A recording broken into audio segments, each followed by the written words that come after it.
At the height of the anti-war movement in 1971, the late R&B singer Marvin Gaye asked a provocative lyrical question that became the standard for a generation of frustrated youth who sought answers beyond nightly media reports and press conferences from politicians. Gaye combined the intimacy of personal narrative with the larger public issues of war and injustice.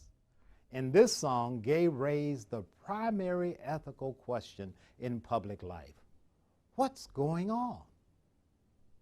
Gaye was not the first to ask the question. Ethicist H. Richard Niebuhr posed this question as the sine qua non of the ethical life. In discerning the fitting response to actions upon ourselves in private or public, prior to the question, what shall I do, or what is right or good, Niebuhr suggested that the critical ethical question is, what is going on?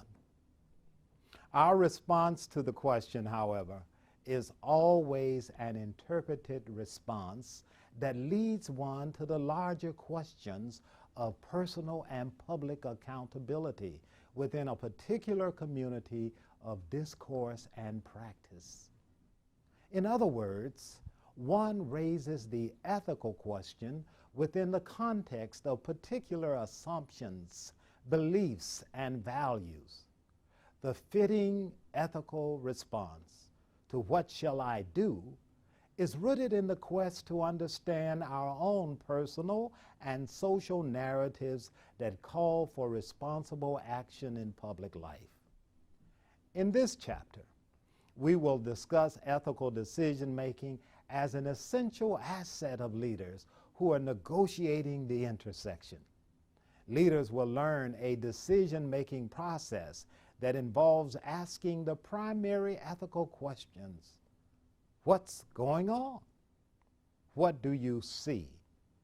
What do you hear? What do you feel? What do you know? And what will you do? We will incorporate these questions in a framework of three interactive elements: discernment, deliberation, and decision. In this discussion, we will include the dynamic interrelations of character, civility, and community as part of our decision-making process.